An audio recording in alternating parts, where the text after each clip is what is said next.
নমস্কার, আমি তোমাদের জয়দেব শাস্ত্রী। ভগবান শিবের 12টি জ্যোতির্লিঙ্গ নাম ও ইতিহাস আজ জয়দেব শাস্ত্রী বলবে। জয়দেব শাস্ত্রী হিন্দু ধর্ম শিবের পরম ঈশ্বর বলে মনে করা হয়। তিনি সৃষ্টির আগেও বিদ্যমান ছিলেন বলে বিশ্বাস করা হয় এবং মহাবিশ্বের অবসানের পরেও তিনি বিদ্যমান থাকবেন।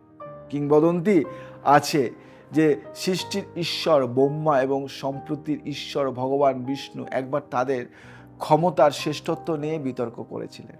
ফলস্বরূপ ভগবান শিব তাদের পরীক্ষা করার সিদ্ধান্ত নেন। ভগবান শিব সীমাহীন আলোর স্তম্ভ দিয়ে 3টি গ্রহকে বিদ্ধ করে জ্যোতির্লিঙ্গ তৈরি করেছিলেন। এরপরে ভগবান বিষ্ণু এবং ভগবান ব্রহ্মাকে আলোর স্তম্ভগুলির শেষটি শনাক্ত করার দায়িত্ব দেওয়া হয়েছিল। উভয়কে অবশ্য আলোর শেষ একটি নির্দিষ্ট দিকে হয় উপরের দিকে বা নিচের দিকে শনাক্ত করতে হবে। শেষ খুঁজে বের করার জন্য তাদের নিরর্থক প্রচেষ্টার পরে ভগবান বিষ্ণু তা করতে তার অক্ষমতা স্বীকার করেছিলেন।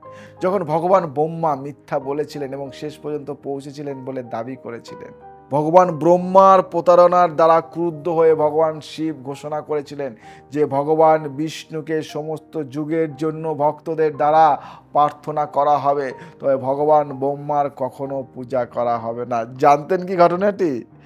ঠাকুরও মিথ্যে কথা বলে এবং মিথ্যে কথা বলার শাস্তিও সেই হয়। 12টি জ্যোতির্লিঙ্গের কথা আজকে আমি বলবো।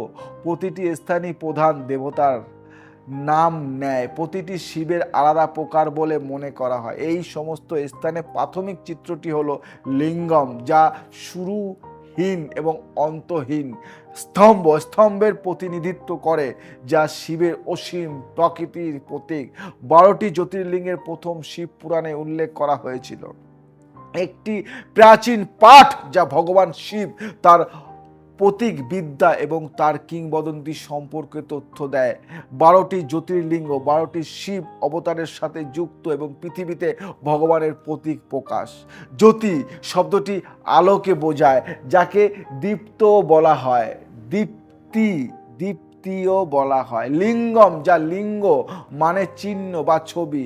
জ্যোতির্লিঙ্গের আক্ষরিক অর্থ ভগবান শিবের দীপ্তিময় লক্ষণ। ভগবান শিবের উদ্দেশ্যে উৎসর্গ করা এই ঐশ্বরিক বাসস্থানগুলিকে হিন্দু ধর্মের সবচেয়ে পবিত্র বলে মনে করা হয় এবং ভারতের সবচেয়ে অনন্য উপাসনালয় হিসাবে সম্মান করা হয়।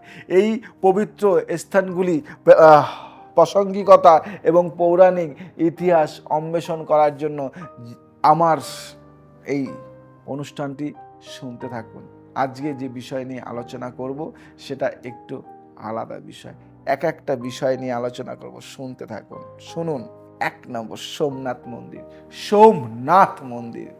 আমাদের তীর্থযাত্রা শুরু হয় ভারতের পশ্চিম উপকূলে অবস্থিত গুজরাটের কিংবদন্তি সোমনাথ মন্দির দিয়ে। এই মন্দিরের ঐতিহাসিক ও আধ্যাত্মিক গুরুত্ব অপরিসীম। একটি ত্রিবেণী সঙ্গমের পৌরাণিক সরস্বতী, হিরণ এবং কপিলা নদীর মিলনস্থান। কাছাকাছি অবস্থানের কারণে সোমনাথ এলাকাটি দীর্ঘকাল ধরে তীর্থযাত্রীদের জন্য একটি জনপ্রিয় গন্তব্য হয়ে উঠেছে। কিংবদন্তি অনুসারে চন্দ্র দেবতা মানে চাঁদ রাজা দক্ষিণের 27টি কন্যাকে বিয়ে করেছিলেন। 27 কন্যাকে বিয়ে করেছিলেন। 27 কন্যা। চন্দ্র দেবতা চাঁদ তার সকল স্ত্রীর চেয়ে রোহিণীকে পছন্দ করতেন, ফলে দক্ষিণ প্রজাপতি তাকে অদৃশ্য হওয়ার অভিশাপ দেন। চন্দ্র দেবতা তখন অভিশাপ থেকে মুক্তি পাওয়ার জন্য এই আশীর্বাদ স্থানে শিবের উপাসনা করেন। ভগবান শিব চন্দ্র ঈশ্বরের প্রতিশ্রুতি, গভীর তপস্যা এবং ভক্তিতে সন্তুষ্ট তাকে অভিশাপ থেকে মুক্তি দিয়েছিলেন এবং তারপর থেকে এখানে সোমনাথ জ্যোতির্লিঙ্গ পবিত্র করা হয়েছে। অন্য নামের সাথেও সোমেশ্বর এবং সোমনাথ, যা উভয় চাঁদের প্রভুকে নির্দেশ করে। শহরের নাম প্রভাস, যেখানে মন্দিরটি অবস্থিত, এর অর্থ হলো উজ্জ্বলতা। বুঝলেন সোমনাথের ছোট্ট কাহিনী। 2 নম্বর বলি, মল্লিকার্জুন মন্দির। এরপরে আমরা দক্ষিণা অঞ্চলীয় রাজা অন্ধ্রপ্রদেশে যাত্রা করি, যেখানে শ্রী শৈলমের সবুজ পাহাড়ের মাঝে মল্লিকার্জুন মন্দিরটি দাঁড়িয়ে আছে। শ্রী মল্লিকার্জুন স্বামী মন্দিরের পিছনে আরেকটি ঐতিহ্য হলো যে ভগবান শিব 3টি স্থানে শিবলিঙ্গম রূপে আবির্ভূত হন, যার একটি হলো শ্রী শৈলম এবং অন্য 2টি হলো কালেশ্বরাম এবং 3টি হলো ভীমেশ্বরম দক্ষরামম। শিলদা মহর্ষির পুত্র রাজা পাবর্থ প্রায়শ্চিত্তের জন্য শিবের কাছে প্রার্থনা করেছিলেন। ভগবান শিব তার প্রার্থনার জবাবে তার দেহে বেঁচে থাকার ইচ্ছা মঞ্জুর করেছিলেন। পার্বত তারপরে শ্রী পর্বত নামে পরিচিত পাহাড়ের রূপ ধারণ করেন। যখন শিব এবং দেবী পার্বতীর পবিত্র বিবাহের পরে তারা এই ঐশ্বরিক আবাসে মল্লিকার্জুন এবং ভ্রমরাশ্বর রূপে বসবাস করেছিলেন। মন্দির 3 মহাকালেশ্বর মন্দির। আমাদের যাত্রা এখন মধ্যপ্রদেশের উজ্জয়নে নিয়ে যায়, যেখানে মহাকালেশ্বর মন্দির আমাদের জন্য অপেক্ষা করেছে। এই মন্দিরটি সবচেয়ে শক্তিশালী জ্যোতির্লিঙ্গগুলির মধ্যে একটি বলে বিশ্বাস করা হয়। জ্যোতির্লিঙ্গগুলির মধ্যে এটি বলে বিশ্বাস করা হয় মহাকালেশ্বর মূর্তি দক্ষিণামুখী, যার অর্থ দক্ষিণামুখী।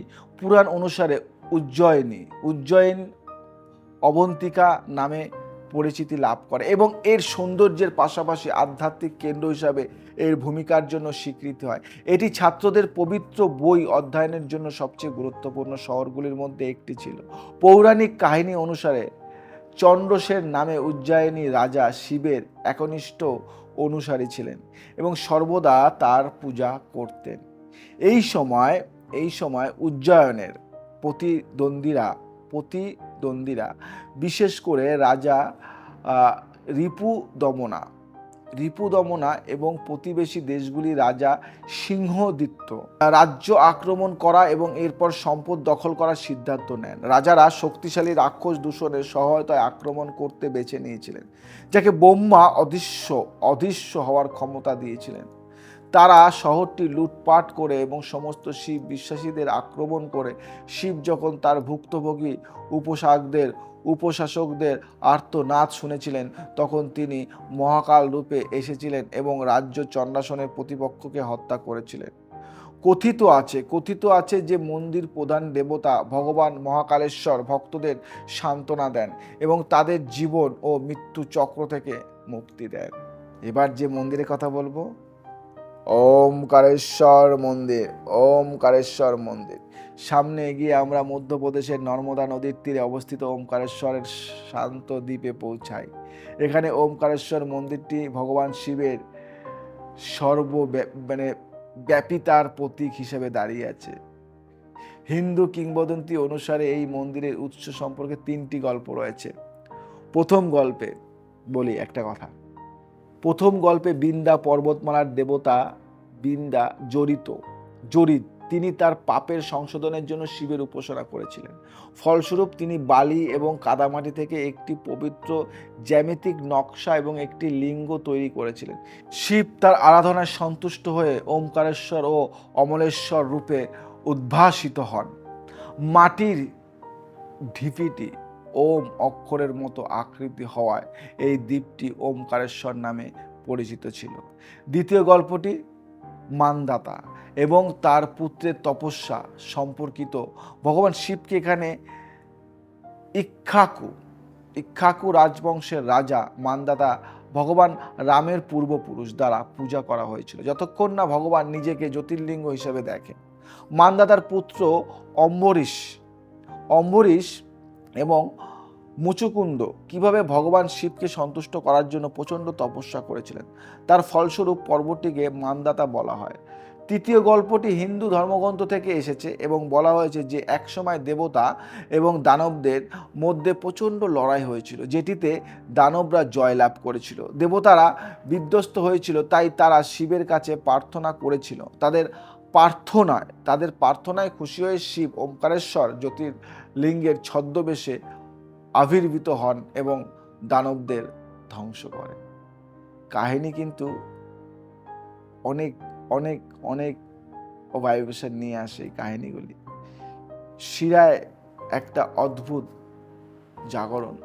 কেদারনাথ মন্দির, সবাই জানে কেদারনাথ। আমাদের তীর্থযাত্রা এখন হিমালয়ের তুষারবৃত্ত সিংহের মধ্যে অবস্থিত রাজকীয় কেদারনাথ মন্দির নিয়ে যায়। হিন্দু কিংবদন্তি অনুসারে মহান কুরুক্ষেত্র যুদ্ধের পরে পাণ্ডবরা এখানে তাদের পাপের জন্য শিবের কাছে ক্ষমা চেয়েছিলেন।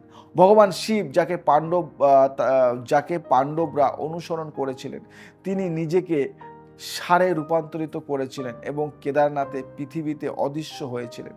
শিব যে স্থানে অদৃশ্য হয়েছিলেন সেখানে মন্দিরটি তৈরি করা হয়েছিল বলে জানা যায় এবং মন্দিরের ভিতরে লিঙ্গটি পৃথিবী, বায়ু, জল এবং আগুনের উপাদানগুলির দ্বারা স্বতঃস্ফূর্তভাবে বিকশিত হয়েছিল বলে জানা যায়।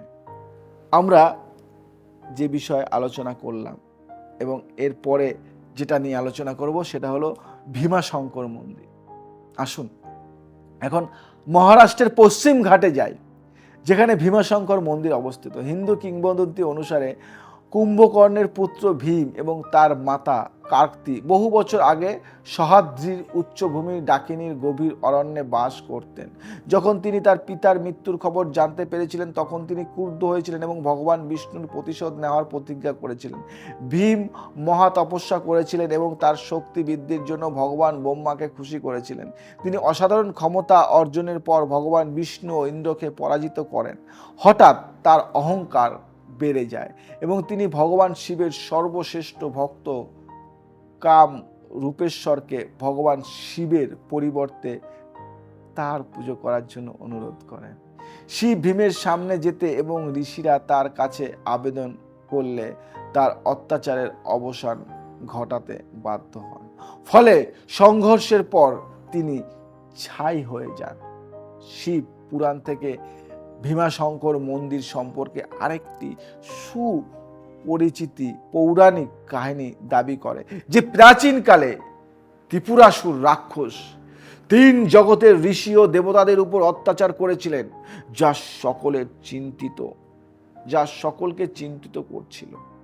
ভগবান শিব স্বয়ং ত্রিপুরাসুরকে পরাজিত করতে পৃথিবীতে গিয়েছিলেন 3টি গ্রহকে মুক্ত করার জন্য।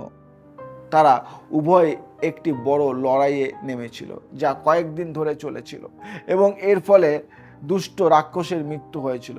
কথিত আছে যে ভগবান শিব দ্বন্দ্বের পর সহ্যাদ্রি পর্বতে ঘুমিয়েছিলেন এবং তার ঘাম ভীমা নদীতে রূপান্তরিত হয়েছিল, যা আজও প্রভাবিত হয় এবং পবিত্র নদী হিসাবে সম্মানিত হয়। আমাদের পরবর্তী গন্তব্য ভারতের আধ্যাত্মিক রাজধানী বারাণসী, যেখানে কাশী বিশ্বনাথ মন্দির আমাদের জন্য অপেক্ষা করছে। এই মন্দিরটি ভগবান বিশ্বনাথকে ভগবান শিবের অন্য রূপ নিবেদিত হিন্দু ধর্মের অন্যতম পবিত্র মন্দির বলে বিবেচিত হয়। তীর্থযাত্রীরা এখানে মুক্তি এবং মোক্ষ অর্জনের জন্য ভিড় করে। কাশী বিশ্বনাথ মন্দির হলো ভগবান শিবের অন্যতম বিখ্যাত মন্দির। এই শান্ত মন্দিরটি 12টি জ্যোতির্লিঙ্গের একটি এবং এটি পবিত্র গঙ্গার পশ্চিম তীরে পবিত্র শহরে বারাণসীতে অবস্থিত। মনে করা হয় বারাণসীতে প্রথম জ্যোতির্লিঙ্গের প্রকাশ ঘটেছিল। আলোর এই জ্বলন্ত স্তম্ভটি পৃথিবীর ভূত্বক থেকে বিস্ফোরিত হয়ে স্বর্গের সর্বত্র জ্বলে উঠল। ভগবান শিবকে কাশী বিশ্বনাথ মন্দিরের সবচেয়ে প্রিয় বলা হয়, যা শ্রী বিশ্বের মন্দির নামেও পরিচিত। এবার বলবো ত্রিম্বকেশ্বর মন্দির। মহারাষ্ট্রের নাসিকে যাওয়ার সময় আমরা মন্দিরের মুখোমুখি হই। এই মন্দিরটি একটি অনন্য স্বাতন্ত্র্য ধারণা করে কারণ আনে। এটিকে কেবল একটি জ্যোতির্লিঙ্গই নয়, বরং পবিত্র নদী গোদাবরী রয়েছে, যা ভগবান শিবের ম্যাট করা তালা থেকে উদ্ভূত বলে মনে করা হয়। ত্রিম্বকেশ্বর হলো একটি পবিত্র কেন্দ্র যেখানে 12টি জ্যোতির্লিঙ্গের একটি পাওয়া যেতে পারে। এখানে পাওয়া জ্যোতির্লিঙ্গটি তার 3টি মুখের জন্য উল্লেখযোগ্য: ব্রহ্মা, বিষ্ণু এবং শিব। অত্যাধিক জল খাওয়ার ফলে লিঙ্গটি ভেঙে যেতে শুরু করছিল। এই ক্ষয় মানব সমাজের ক্ষয়িষ্ণু চরিত্রের প্রতিনিধিত্ব করে বলে মনে করা হয়।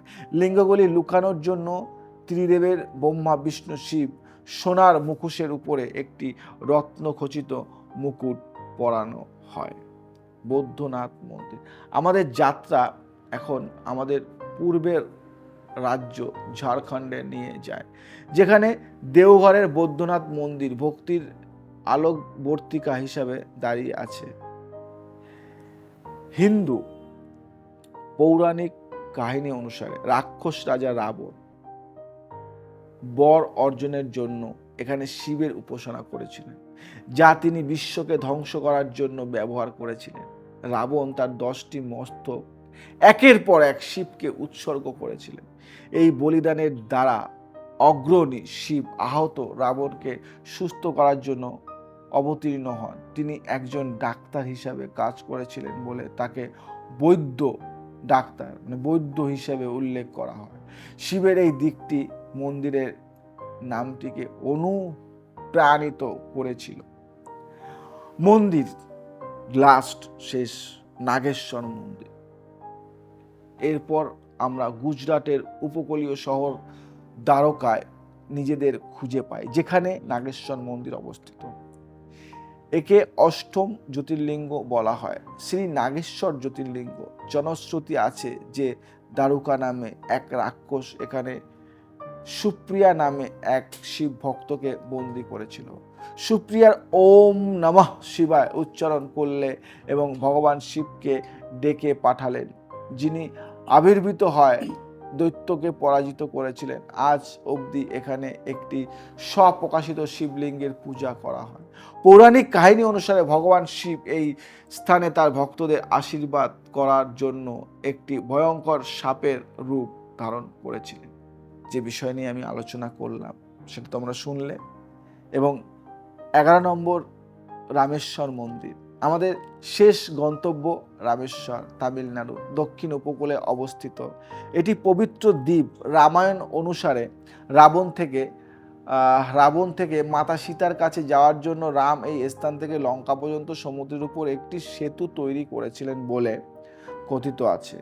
মন্দিরটি হিন্দু দেবতা শিবের প্রতি উৎসর্গীকৃত শহরের কেন্দ্রস্থলে অবস্থিত এবং ভগবান রাম এবং ভগবান শিবের সাথে যুক্ত। শৈব এবং বৈষ্ণবদের জন্য মন্দির এবং শহর পবিত্র তীর্থস্থান। রামেশ্বরম হলো শ্রীলঙ্কার সাথে ভারতের দ্বিতীয় ঘনিষ্ঠ বিন্দু এবং ভূতাত্ত্বিক প্রমাণ নির্দেশ করে যে রামা সেতু একসময় ভারত ও শ্রীলঙ্কার মধ্যে স্থল সংযোগ ছিল। গৃহেশ্বর মন্দির আমাদের তীর্থযাত্রার শেষ হয়। মহারাষ্ট্রের গৃহেশ্বর মন্দিরে 12টি জ্যোতির্লিঙ্গের মধ্যে শেষ। আদি মন্দিরটি খুব প্রাচীনকালে রাষ্ট্রকূট রাজা দন্তি দুর্গ দ্বারা নির্মিত হয়েছিল। নির্দিষ্ট কিছু প্রাচীন গ্রন্থে স্থানটিকে কুসুমেশ্বর বলে উল্লেখ করা হয়েছে। ভারতে 12টি জ্যোতির্লিঙ্গের এই কথাগুলি হিন্দু পুরাণের সমৃদ্ধ টেপেস্ট্রির মাধ্যমে আমাদের একটি পবিত্র যাত্রায় নিয়ে গেছে। এই ঐশ্বরিক বাসস্থানগুলি প্রতিটি তার অনন্য কাহিনী এবং তাৎপর্য সহ লক্ষ লক্ষ ভক্তদের হৃদয়ের একটি বিশেষ স্থান ধারণ করে। যদি তোমাদের ভালো লেগে থাকে তাহলে কমেন্টস করো, লাইক করো, শেয়ার করো এবং আমাকে জানাও কেমন লাগলো। আরও কিছু জানতে হলে কমেন্টস করে আমাকে বলো, আমি অন্য ভিডিও তৈরি করব তোমাদের জন্য। আজ আসি, আবার আসবো নতুন কিছু নিয়ে। জয় শ্রীরাম।